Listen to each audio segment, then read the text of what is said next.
All right, welcome to the January Government Relations and Communications Committee meeting. And this is my first time convening a meeting. This is very exciting. It's a new year. It's a new group. We've got two brand new board members with us, Jeff and Brad. And we've got a little bit of a changing of the guard too. We have Amy now in the vice chair role. And so this month we have a lot of interesting and exciting news that's going to be shared with us from Mr. Bertiti. But first of all, just wanted to ask Mike if you have any administrative remarks. Not tonight. Okay, thanks. Public comment. Not seeing much public out there tonight. That's fine. So let's move to the minutes. Not sure if you guys had a chance to look at the minutes, but if they look good, then we'll proceed. Any problem? Good? Getting nods, that's good. Okay, so let's move over to our agenda items. So, Mike, I'll hand it over to you. Thank you, and welcome to our new committee members. It's great to have you, and welcome to our new chair. I'm sure you do a fine job leading us. With that in mind, we thought that it'd be a good opportunity with some new faces to start tonight's meeting with a quick look back at the committee's history. So you'll notice that if you have the slides from Friday, they've been rearranged a little bit, and these are all in your packet, but they may be in a different order. We sync them to be in line with the agenda. So this slide, I think, might be slide 3 for you in your current packet as well. As you can see, the committee began just over 8 years ago and held two meetings its first year. Regular meetings began in January 2013 with our former Director of Student Services, Mr. Kevin Kane, taking over, who is now at the DCIU. He was the administrative liaison. Around the same time, you'll notice in 2013 that the committee recommended and moved forward the first resolution to the full board, which went with eventual passage in 2013. If you look on the right-hand side of that slide, you'll see the 10 board resolutions that have been passed since the committee's inception. This resolution opposed, quote, the State Board of Education approved final form revisions to Chapter 4, Academic Standards and Assessment, and any other regulations or legislation that usurp the authority of local school districts to determine whether their students have earned high school diplomas. In a way, that action was a springboard for formalized efforts over the next several years on the part of the committee to oppose graduation requirements, particularly the Keystone exams, which included testimony by a school board member at an August 2013 PA Senate Education Committee hearing. This work helped set the stage for the committee, with 2 additional resolutions related to graduation requirements passed in 2015 and 2016. Also in 2013, a communications component was added to the committee in response to parent and community feedback at various venues on the need to address and promote clear and consistent communication in the district. That term, clear and consistent communication, was also added as one of our 4 strategic goal areas to our comprehensive and strategic plans, along with effective and efficient operations, safe and caring environment, and I believe it was student achievement, something along those lines, but student achievement was at the centerpiece of that 4th strategic plan. I also joined the committee at this time and took over as the sole administrative liaison in December 2016. We also first welcomed a student representative in 2016. Since I took over as administrative liaison, the board has passed an additional 6 resolutions as recommended by the committee, including opposition to the elimination of school property taxes, opposition to vouchers, and prohibiting staff from being able to carry firearms in the wake of the Parkland tragedy. Most recently, in a topic on our agenda for discussion tonight, the board passed resolutions supporting bills that would remove a district's financial responsibility for resident students who enroll in cyber charter schools instead of the cyber programs that the school district might offer. These are SB 34 and HB 526. In terms of communications-related actions, the committee has spearheaded the creation and passage of a comprehensive district communications policy and corresponding admin regulation, has overseen the transition to YouTube for live streaming of committee meetings, has helped facilitate the surveying of parents, staff, and community members regarding communications in the district, and has supported efforts to make the district's website fully ADA compliant and friendly to all users, another topic we'll soon discuss when we talk about the goals. Lastly, but not on the slide, the committee has planned and hosted an annual legislative breakfast the last 6 years, most recently in April 2019, which we will also talk about later on tonight. So that's just a quick one rundown of the last 8 years in the committee. I'm happy to answer any questions or follow-up thoughts. I was curious, when the resolution passes, how is that communicated? I know it's obviously in the business meeting with the board. Are there other means of communication to other stakeholders, like legislators and what have you? Of course, yeah, it's a good question. So we, there's a section on our website where we post all the resolutions, which I can quickly pull up just to give you an idea of where that would be. It's right, school board, you click on that tab, and then right here, board resolutions. So you're able to see each of the resolutions here.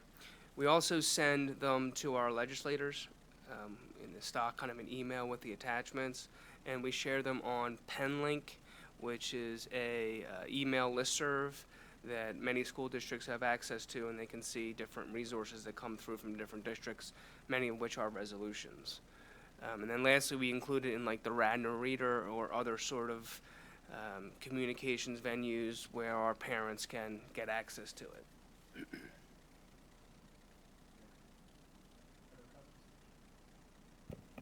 No questions, just a comment. I'm excited to work with you, Mr. Petiti. This is a great committee. I think we are all aware of Policy 11.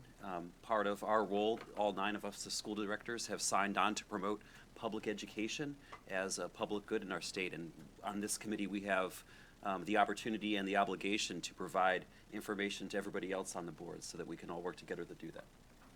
Thank you. Drum roll, please. And Michael, I want to thank you so much because that was a really comprehensive overview designed largely for the benefit of the new folks on our committee, and even Andrew may have benefited because he's only been on for 2 years. And I know that it's an agenda item, but my hope at some point, if I can put it out there, is that we would have a committee page where that history could be sort of a living introduction to anybody who wants to know more about our committee, because they'd have no idea that this exists. And this is the kind of thing that I'm sure took you some time to research. It's going back to 2011. And, just as you embark perhaps on your website upgrade, or even if you have some kind of interim opportunity to put that out there, I just think it's work that you put a lot into and could really be valuable for other people and for us to have for perpetuity. So if it could be more visible than just as an agenda item, just food for thought. Sure. Okay, you got it. Okay, so next we'll move into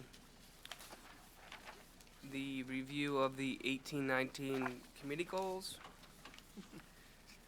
So this is a item that was carried over from our October meeting, and I wanted to again show the slide for the new committee members. We did discuss this a couple months ago, and as well as we discussed the evidence of completion of the goals. Again, I included these 2 slides in this presentation for posterity's sake in the agenda and the attachments, and just to refresh our memory of the goals that we had put forth last year and how we accomplished those over the course of the year. In the interest of time, I'll obviously open it up to questions about these past goals, but if we're okay, we can move right into the proposed 2020 goals. So you'll notice that the 2020 goals, sorry, I did not pause. No, that's fine. Potentially didn't pause long enough. Anyone have any questions?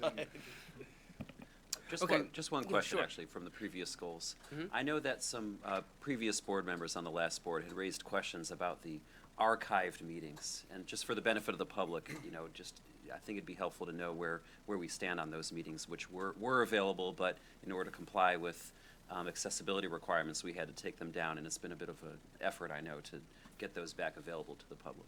Yeah, so that's something that's been getting researched as we looked at the movement to a potential new website provider, and as well as, which I'll talk about later, other ADA accessibility needs. In the interim, we've started to move 16, 17 meetings, I believe, and maybe 15, 16 videos to our YouTube channel. So in short order, we're working to get those captions posted and those descriptions finalized to make those live, so that we could at least have 2 past years' worth of meetings from our old storage system moved into our new YouTube channel. As far as the materials go, that's a little bit more of a sticking point, because as soon as we make those active in their current form, they're violating our accessibility mandates, because they're not, they can't be read with a screen reader, because they're in PDF kind of static image form. Part of our movement to a potential revision of the site or a refresh would be to convert those agenda documents into web pages, or move them onto board docs where they could be read with a screen reader. So in the interim, we're trying to give people let people know if they need something from those times, at least the materials, they can reach out to us and we can provide them to the folks. The videos at least will be available shortly, so that if you want something to reference from a video, you can watch the video and say, okay, that's the meeting I need, and then go back and ask for the materials. It's not the ideal solution, but that's where we kind of are at this moment. Great, thanks so much. Thank you. And before you move on, I mean, this committee doesn't meet necessarily, what's up? It doesn't meet necessarily every month, but, I want to just have everybody notice again, there's a lot of work that this committee has done, and to advocate, like you said, Bradley, for public education, which is our charge as per Policy 11. So I want to thank Mr. Batchelor, first of all, for supporting the work of this committee, Michael, for doing what you do to make this possible, because this is a work that maybe other districts aren't able to do. And we're not just helping our students, we're helping students across the county. I think we're real leaders in that, and we're noticed in the state for some of the work that we're doing. And it couldn't be done without the support of the administration and board members who are willing to engage and do the heavy lift. So I want to thank you, because that's a pretty impressive list of activity to help support make sure that our students' needs are being met. Thanks for making that note, Amy. I couldn't agree more. Yes. Thank you. And just one last thing for your point, Bradley. We do have a list of the number of files and number of videos that we would have to convert. So I can get that information to our committee if you're interested in just the kind of a hard and fast number on that, the type of content we're talking about. Sure. The general update was fine, but maybe at some point that's worth looking at. Okay. Just certainly because I know sometimes members of the public ask about old meetings. Yes. And they should know that we're working hard on it, as we know you are. Thank you, yes. Thanks. All right, so that brings us to 2020, and you'll notice that this is 2020 goals, not 1920. And as we discussed in our planning meeting, we wanted to maybe shift the length of our goals to the year, as opposed to the school year as the fiscal year, since we're kind of getting these up and running now. Instead of making it September to September, it would be, when maybe a new board or a new committee structure is established in January, then the goals go from that January through the following December. Calendar year. So that's what you'll notice in this, why it says 2020 and not 1920 GRCC goals. Then you'll notice the highlights, and what that's meant to do is to illustrate that the first 2 goals are essentially carries over from goals that we established in 16-17 that have essentially the same language. The only difference in those that carry over from year to year, and we've kept those goals because they really do kind of get at the heart as you were saying, Riley and Amy, what we're here to do from the government relations component. We kept them year after year, and we just wanted to update the language a little bit. So instead of evaluate for the first goal, we have discuss. And then on the second goal, we had originally had, instead of in Radnor, we had through our committee. And we wanted to make it more township-wide, more global. So we changed it from the committee to Radnor. And the third one I could talk about in a moment, but I wanted to give the chance for us to take a look at the first two and see if we're comfortable with confirming these as our 2020 goals. No, it's more a comment, and I think it's the right thing to do calendar year. I just know everyone should be cognizant. Obviously, when legislatures overturn in terms of members, because their calendar is not the same as our calendar. They're July, their fiscal year. So it's not to change or to suggest changing. It's just a recognition that maybe sometimes, depending on what happens in elections, that there has to be a reflection. There'll be a new governor, for example, in a couple years, of perhaps having an opportunity to revisit depending on the scope and what things may come down the pipe in the beginning of a General Assembly session, which would be in the fall. It's just almost like I just want to say it because it may be just something to be cognizant of.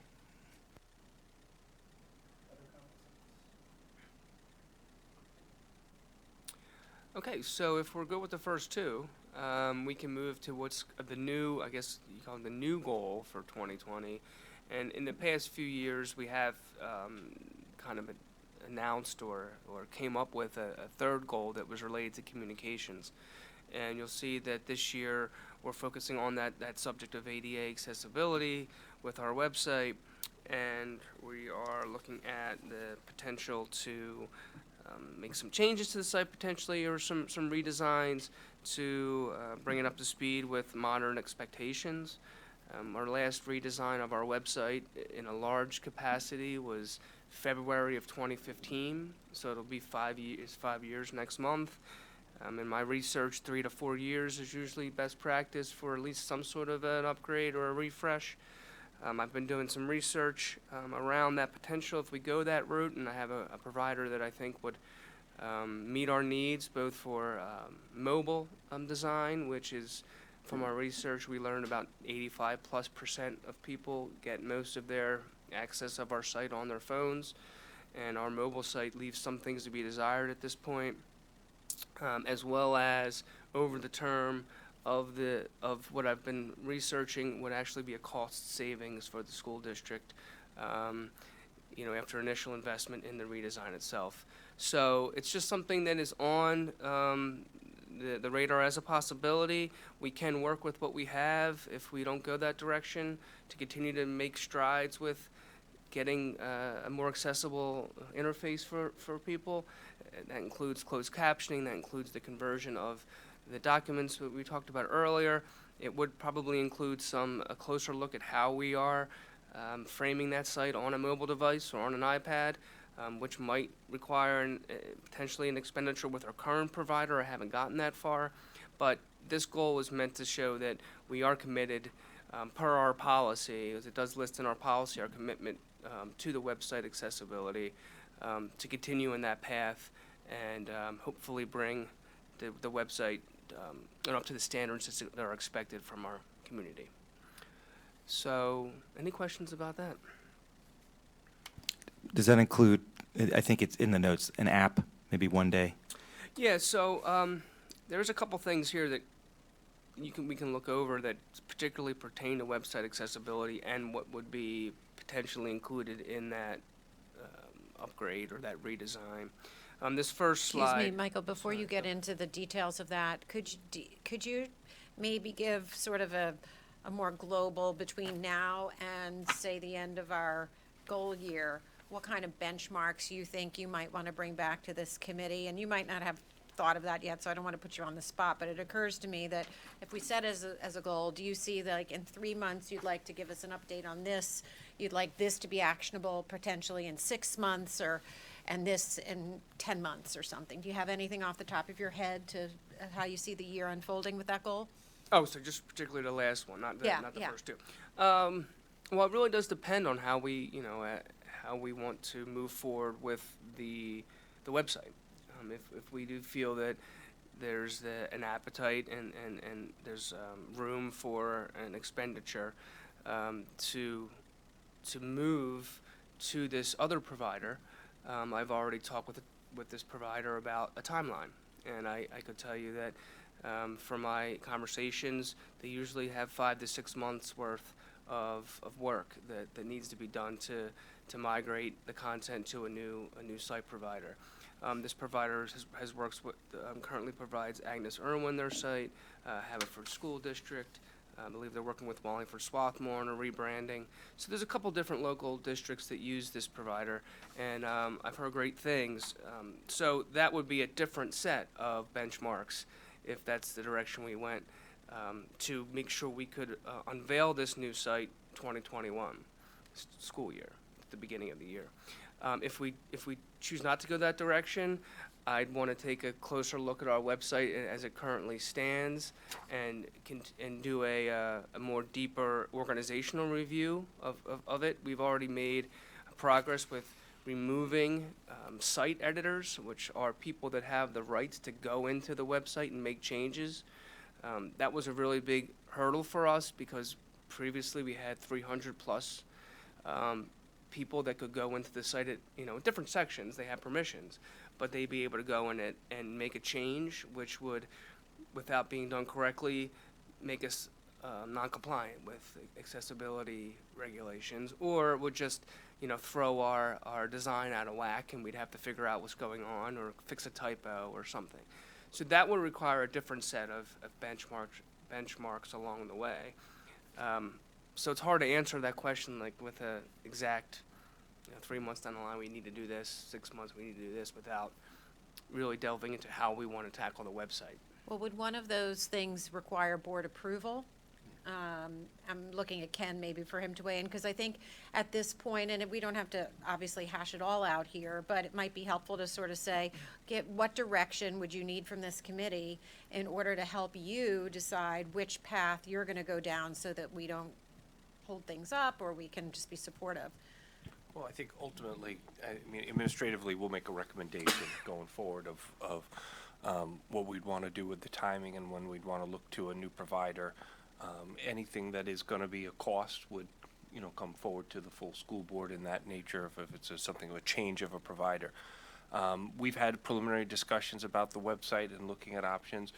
We also need to take some time administratively to look at all of the changes we've been making within technology. We went to great lengths to change the forms this past year for our parents. It created a lot of work. It created some challenges that were unanticipated and required literally months of work, trying to clean up what was the reality of where different software packages weren't speaking to one another. We have other software packages that we're looking at, current software we're using in the district, and what changes we need to make with that. So we have to be very mindful of how much change can the system handle when it comes to technology and what is the right timing. So I think that is a piece that has to go into this discussion for our website of what is the right timing, and also looking at the fact that we're having a transition within our technology department. So I think that Michael's been doing a great job of addressing the accessibility issue. He's been doing a great job of looking at understanding what are some of our options moving forward, and administratively we'll continue to do that and bring forward to this committee a recommendation of what makes sense from a timing standpoint. Does that make sense to you, Michael? Yep. And correct me if my memory serves me, the last time we met, you had a list of things that you thought in an ideal world you would like to see ameliorated about our current site. And maybe that's a slide to hold on to, because I didn't know anything about those forms, and continue to flesh that out as you move forward and sort of share this with us as your direction evolves. Would that be okay? So we have we can contextualize what your needs are here as you present them to us. Would that be a slide worth holding on to, maybe? You might be referencing this one. Oh, there it is.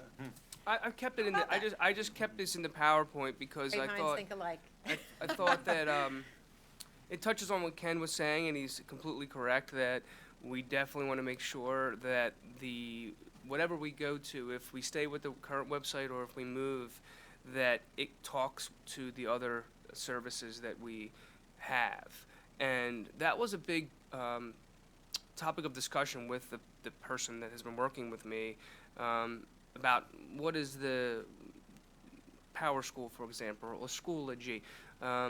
Do they have a relationship? Is there such thing as a single sign-on, meaning that, you know, we can get down the road at some point with this provider, maybe not next year, but 3 years from now, where a parent could sign on to the website and immediately get access to a link to Schoology, a link to PowerSchool, a link to whatever, and not have to have 4 or 5 different passwords.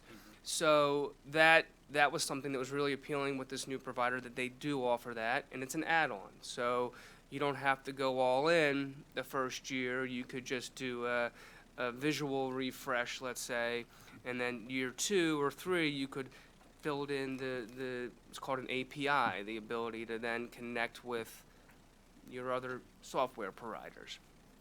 That's what this add-on and advancements section says here. It has several abilities to add on, from online payments to calendaring to alert systems to, I mean, it is I don't know, 50 pages worth of different add-ons that they go over when you look at their brochure. It also has what I think is what we really, you know, is appealing, and again, this is something that we pay an additional fee for a third party, but it has an accessibility tool checker built in the system. So instead of having a third party run a check whenever we push a button on a third party website, in which we pay a separate fee for, this is included with the maintenance cost, and it lives at the bottom of each page, and anyone who's visiting the site can click it and learn about how to you know, access or get that page modified in a way to be able to access it. And it also automatically fixes mistakes. So instead of us having to find the mistake and then make a change, it will locate it and actually automatically fix that accessibility issue. So it's just kind of some human resource, you know, savings there as well, and saving time from people having to look through and locate those things and then make changes. So again, this slide is probably good for you all to, you know, us all to look through and see what exactly this would offer. Not just year 1, but potentially 3, 4, 5 down the line. I think it's worth noting that, you know, in our conversations, something that just kind of jumped out at me is that, I mean, for the cost, you know, for the amount of money that you spend on a good website, it seems that the return on the investment is pretty high, because this is our public face, this is our point of engagement for parents, for community members. So any investment that we make along the lines that you're suggesting here, I would think would be a very solid investment. I just think it's worth making that point. And I can't remember the number that you mentioned, $35,000 or something along those lines. I can't remember. I don't want to, you know. It was a little less than that. Okay, all right. A little less than that. We save money. More Whoops. than that. Anyway. It was like 500. Right. Oh, no, Yeah. okay. A little less. But even, I mean, even if it were 35 grand, Right. again, I mean, just kind of putting the idea out there that it's worth investing in a good website, good fun. We have one now, but there are some improvements that can be made. I think the mobile interface, as you said, I think we can all agree, could use a refresh.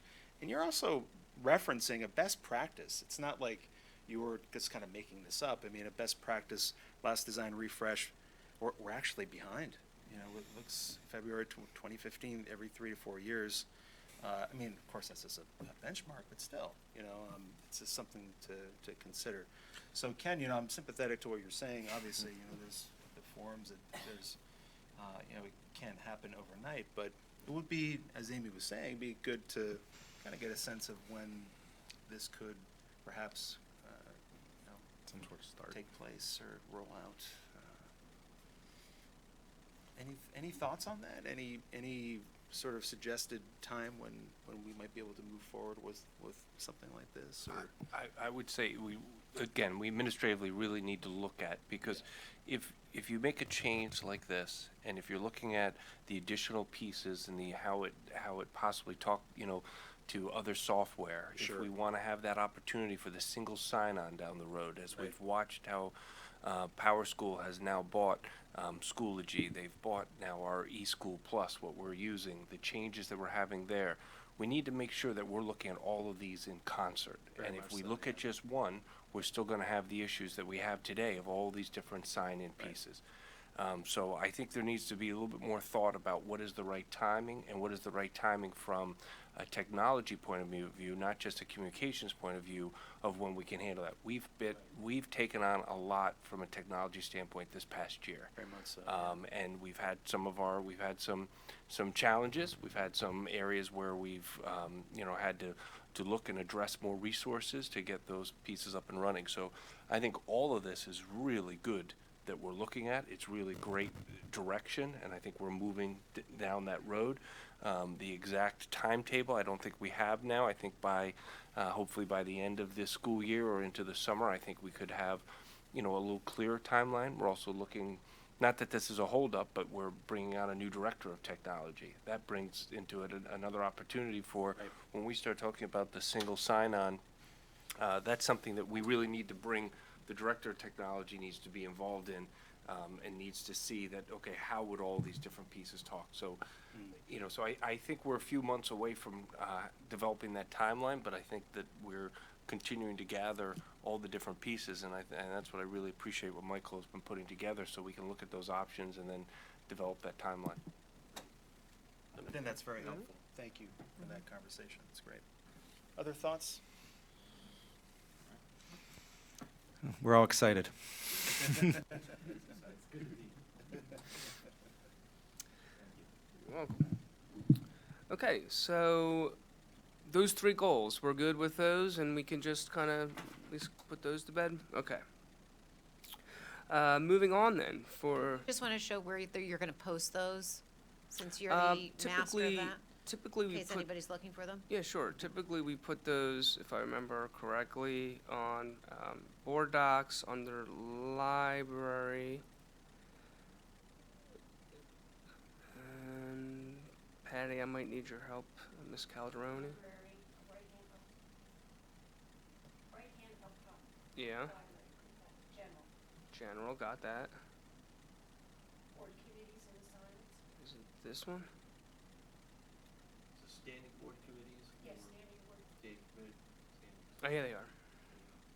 So these will be swapped out for, it'll say 2020, and we'll just add them in here. Okay. Yep. Don't be surprised if we ask again, just because Okay. it's a little bit of a maze to get there, but thank you. You're welcome. Actually, if you're on the front page, it's up here in the corner, it says standing board committees. He just went in from the back end. Good. Okay, thank you. Thanks. Board docs training, and not only for new members, but it's always good for all of our members to. Quick question, is Board Docs part of the website project? Possibly or not? That's a whole other Another conversation. all Uh, right. Board Docs is a separate Okay. service. Although we would love to have Board Docs take the old materials and convert them so that we don't have to house them on our website. I understand that's not something that they do. So we're kind of in a weird place with that, depending upon what we want to do with those materials. I thought they did that, but they just had like an extremely long queue, as I recall. No? Was that a Well, different company I was thinking of?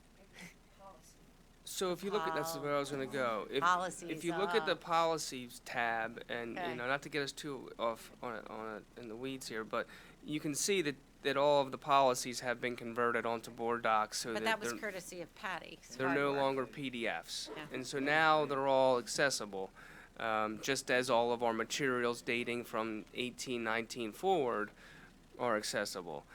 In a perfect world, we'd be able to say, Board Docs, how much would it cost if we wanted to give you 2014 to 2018, and you do the same thing you did with, the most current materials, and then that makes them accessible. As I understand it, they don't do that type of service.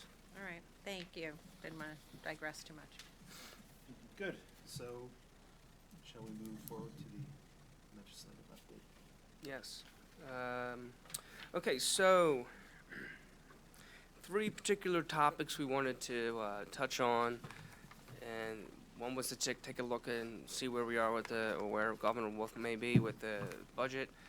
And the last I saw was a story today in the Inquirer saying that he's planning on giving an address on February 4th.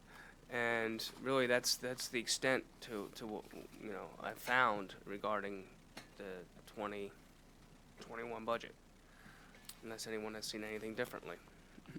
PSBA is going to be offering, I think it's off now. I think PSBA is going to be having a webinar. I mean, this group, I think, is into this, so I don't mind mentioning it. And our audience is into it. Yeah. Beautiful. I think it's February 5th where PSBA is going to review how they interpreted the governor's budget. So maybe, Michael, can you maybe double check on that and send that out to the committee, or our PSBA liaison, somebody, because I think this group would be interested in that. They do a really nice job of breaking down what's been released and putting their interpretation of it out in a 1-hour webinar. So maybe that's something for Remember us that from last year, us to actually. all consider looking at. Okay. Amy, I found it online. You're Yeah. absolutely right. It is February 5th at noon. Okay. Webcast impact of the governor's proposed budget. Right, so FYI committee members, it's really simple, just, you can sign on and watch it from wherever you are on the 5th at noon. Okay. Sign up for it. All right, so then there was another bill that we mentioned at last meeting, HB 76, which had to do, it wasn't a, it was just kind of something they were updating us at the DCIU, and it had to do with property taxes. I looked into where that might be, and it's nowhere. So I wanted to just make sure that I brought that up again, because it did come up at the last meeting. And that moves us on to the 2 bills that we know are kind of hot button bills at this point, and that's 1897 and 1800. You'll see you have both copies in your packet of these bills. There was a hearing this morning in Harrisburg, where PSBA testified, the Pennsylvania IU testified, and I know Ms. Goldman and Ms. Duffy attended the hearing. If you wanted to, add some information from your time there this morning. Yeah, I mean, we weren't able to stay for the whole thing. We got there, the hearing started at 11. By 1 o'clock, our stomachs were growling, and we had other things we had to get home for, and they were still testifying. But we did get to hear from the Pennsylvania Intermediate Unit Group. I thought they did a terrific job of really explaining how cyber education is offered through many IUs throughout the state, and how that offers students advantages that oftentimes aren't realized through independent cyber programs, and also how it's a benefit to districts, because the cost that they can provide a cyber education program for is much less than a school district having to pay for an independent cyber program. They were peppered with questions like crazy from the House Education Committee. You could tell that the sentiment of the committee, those present and speaking, certainly fell more on the side of cyber support, the cyber education and operator support, than it did necessarily public school interests. They kept using the words, but this particular bill, they kept saying, would eliminate choice for parents. And the public school representatives, whether it was the IU folks or we also heard from PSBA, and we heard from a representative from PASA, the Pennsylvania Association of School Administrators, that actually know the way this bill is written, not only would that call for a school district that require it to create its own cyber education program, but it would have to offer 3 other options for students and families to be able to choose from. So to think that that's not choice is really hard to wrap your head around, except for the fact that it might, by contracting with a vendor as opposed to an independently established cyber charter school, there's the potential fear that those cyber charter schools might go out of business or something. And so there were, there's a relationship there between the legislature perhaps and some of the cyber charter school operators, and that if that were to be a more tenuous relationship, that seemed to cause a little bit of alarm and concern. So basically what they were saying, and there was testimony from one of those operators, I forget which particular company he had, and there's a little bit of antagonism, no doubt, between the cyber charter school operators and the public school entities.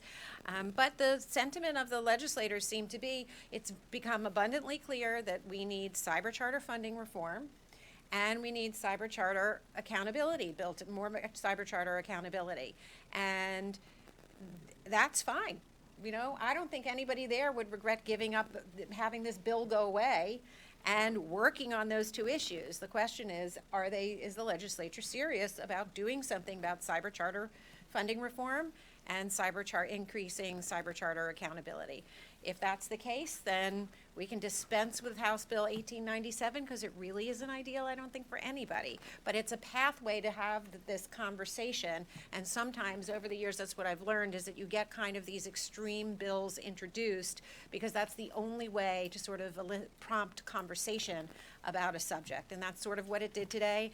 Again, we left before it was over. I don't know exactly how it ended, but everybody seemed to think that this conversation needs to take place, and so we should monitor it and see what happens from here.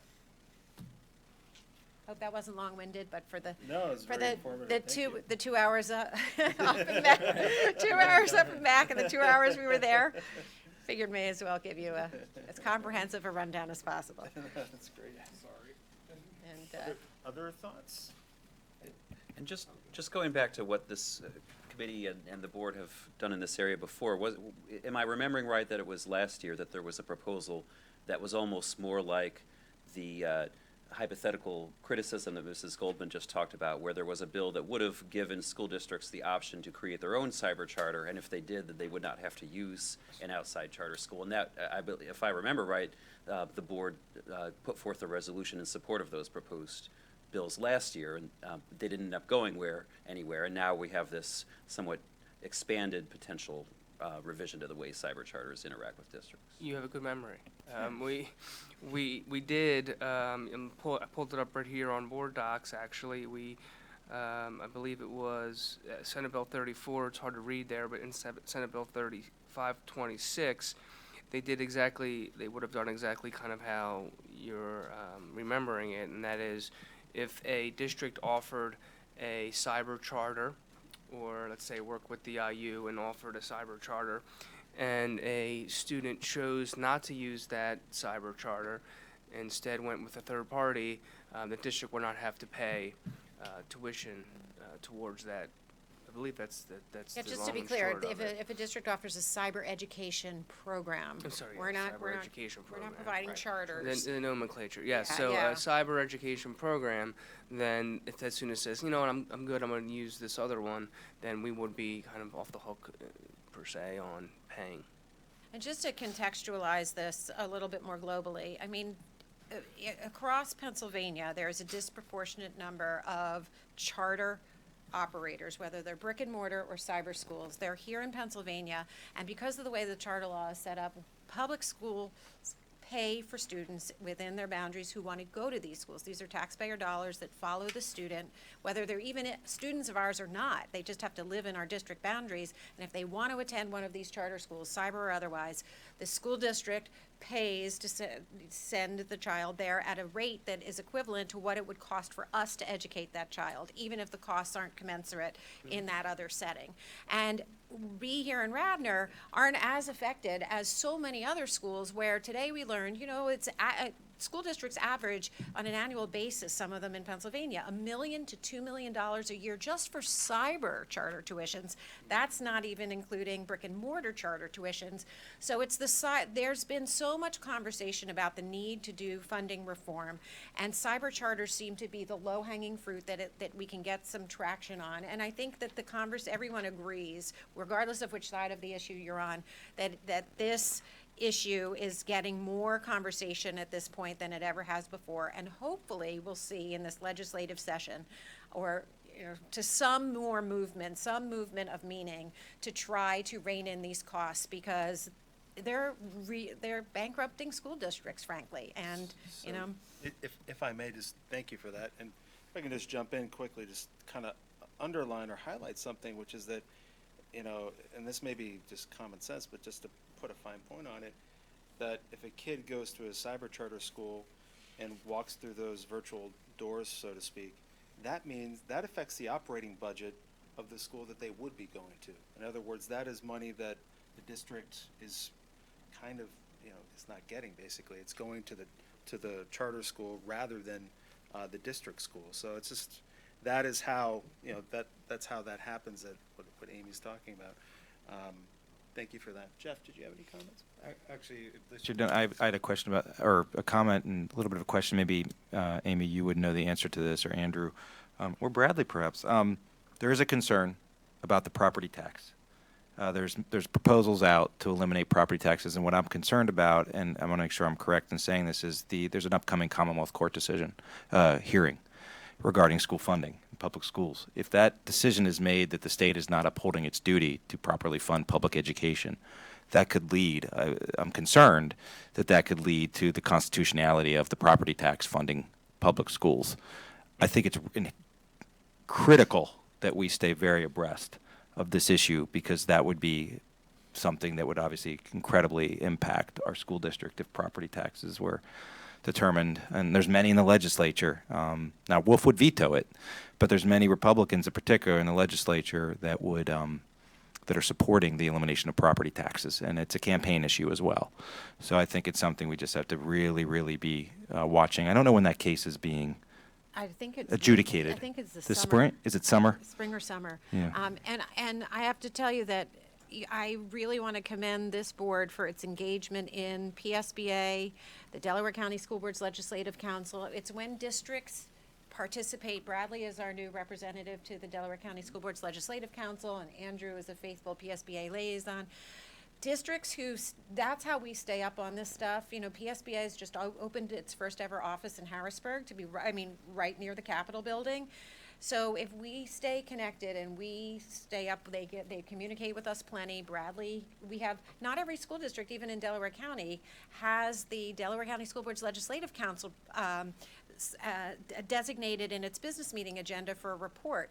It's his ability to keep us apprised through these various channels, and Andrew's, that will help us, Jeff, stay apprised of these things. So I just want to commend the board for its engagement so far, and encourage you, if that is a worry of yours, to please stay tuned to these channels of information, because when we get that stuff, we can react quickly, and we have before. We pushed back on a pretty significant amendment, unlike any other school district in the state. When that homestead exclusion amendment came around, we really mobilized. So, you know, feel free to feed us information too, as you have it. Good team.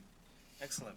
So one thing I just want to highlight, and this is something that we discussed in our meeting, and just to bring it up, since I have a little bit of airtime before we move on to the next topic, which is that something that I want to encourage, and you know, it's almost like we choreographed this conversation. It's been a nice free flowing Imagine that. conversation. We didn't press it, but the idea is that we don't want to just talk about legislation sort of in a vacuum. We do want to keep the focus at some point on how this is affecting us here in Radnor. So how are these issues actually playing out for us here? So that we have some traction to the discussion. It's always interesting to talk about legislation, you know, how it affects people in the state, how it affects our area. But I think it's always good to put a little bit of a finer point on it about how it affects us as a district. So, and I think these issues are very timely, and they do relate to our district pretty strongly and pretty immediately. So, good. All right. Is that all you had for the update, or wait, we wanted to touch 1800 too? Yeah. We were going to, but I see we're running close. Really, it's. I would recommend that you look at page 2 of the, for the public and for the committee, of the DCIU's legislative update, January 8th. It goes over right there what the current status of 1800 is. It was set on the House calendar January 7th. and then it gives you a paragraph there. I could tell you that Mr. Batchelor and several other superintendents had written a letter, I guess, to address this bill, and send it off to the appropriate representatives. So we have taken action to that degree to make our thoughts known. And I believe there's a similar letter writing campaign that's kind of ramping up now about 1897. So we might see some letters being sent regarding that. Not resolutions, to be clear, but the letters letting them know our thoughts. Excellent. And then lastly, was just going to be a quick, heads up about the legislative breakfast. I don't have a slide on that, but for those that may be new to the committee and may not be aware of this event, our committee hosts a breakfast every year. It's been in the fall in some years, but recently it's been in the spring. Last year was April 5th over at Radnor Elementary School. And we invite our local representatives. Last year we had Senator Leach, Representative O'Mara, and Representative Vitale come, and we just gather for a breakfast and chat about issues that are important to us in terms of whether it be a bill or a law or just an issue generally. Last year we talked a little bit about IDEA, which is funding for special ed, which I think kind of galvanized our department special ed department a little bit to take more, action on being visible around that funding. So this year we are just, having to plan that, and I'm looking probably around the same time. I think that might be spring break, but around that time, and we'll look for a venue, and we'll just keep you informed as to how that's coming along. I just wanted to mention also that the primary is April 28th, so you might, Michael, want to think all three of our reps are up for election. So maybe thinking about April, reach out to their offices in advance to see what they think about timing, given that they're all running, and two of the three are in a contested primary. Mm-hmm. So they're going to be a little preoccupied. And Would they want the airtime, or would they prefer to have well, it that's afterwards? that's the thing. So if you don't, If they're maybe even- you can get I some would think feelers it'd be on that. before, but yeah. Okay. It's Representative Vitale and Senator Leach, who both, they're all three, and Representative O'Mara's up too, but she doesn't have a challenger, but the other two do. So it's their, The one has a couple, yeah, from what I read. Be following that closely, yes. okay. Great, thank you. This is Well, great. This is, a very grounding meeting for the many new folks. It's a shame Akshaya wasn't here, but maybe she can get a little, yeah, Thank you, Michael. Thank you. yeah. Excellent. So do we have any new business? Okay. Public comment, going once, going twice? Okay, that's it. We're Great, adjourned. thank you. Thank you.